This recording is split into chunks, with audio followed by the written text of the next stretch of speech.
Mary was born August 12, 2009. She was born with heart disease and characteristics of Down syndrome.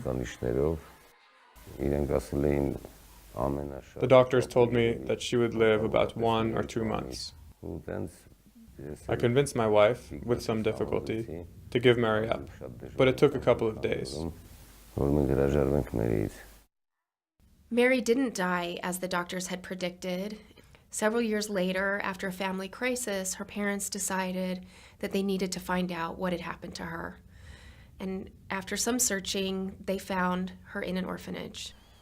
Children with disabilities in Armenia often end up in orphanages. Institutions often have many more services available than are available in the community. These can be things like rehabilitation services, health services, psychological supports. Even in the best institutions, children frequently don't get the individual attention that they need. They're stuck in a very strict routine in terms of meals, in terms of activities.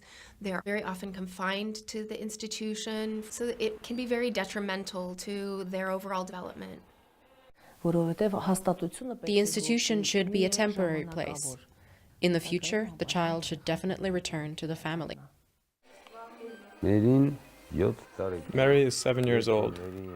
When we brought Mary home, she couldn't walk at all. She couldn't make a sound or even scream. Now there are sounds like ma, pa. She can say that. She has blossomed. The differences are huge now. The Armenian government has committed to reducing the number of children living in orphanages and other types of institutions. What it hasn't done yet is to make sure that there are sufficient services available in the communities to support children and their families. Social supports, rehabilitation, appropriate medical care, education. Yes, I am Mary Minassian.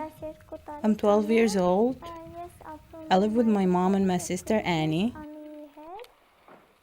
Yes, I have a disability. My legs are not straight and I'm not growing.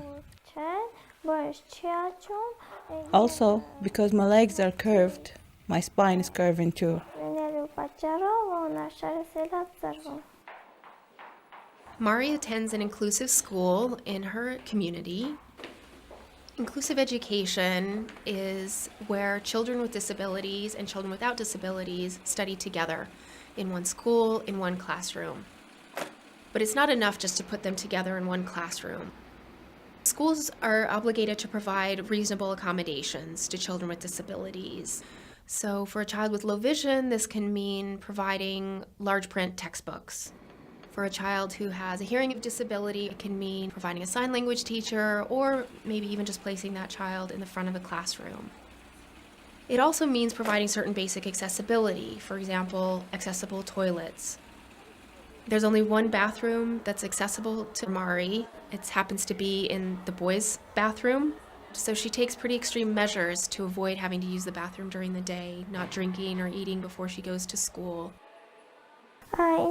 As far as I know, in our school there is no other student like me that avoids eating, so I don't have to use the toilet. The toilet is also on the ground floor, and most of her classes are on upper floors of the school. There are only stairs in our school. There is no elevator for disabled. Our school has 3 floors. I'm on the 3rd floor. In the morning, my sister helps me go up the stairs. Mari can participate in the classroom alongside her peers, but a lot of children with disabilities aren't so fortunate. What shouldn't happen is for children with disabilities to be placed in a community school but then be segregated in their education. They should be integrated as much as possible into all aspects of school life. I would like to tell all children with disabilities that they should not be ashamed, and they should go to ordinary schools, and that they are equal. Children have the right to grow up in a family, and children with disabilities have the right to be included in the community. A lot of studies have shown that it's actually much less expensive for governments to provide community-based services than it is for them to support large institutions. Large institutions are expensive. They require a lot of personnel. They require a lot of maintenance. All of that is money that exists within the government that they can simply redirect to community-based services that will be accessible to children and their families so that children can grow up at home.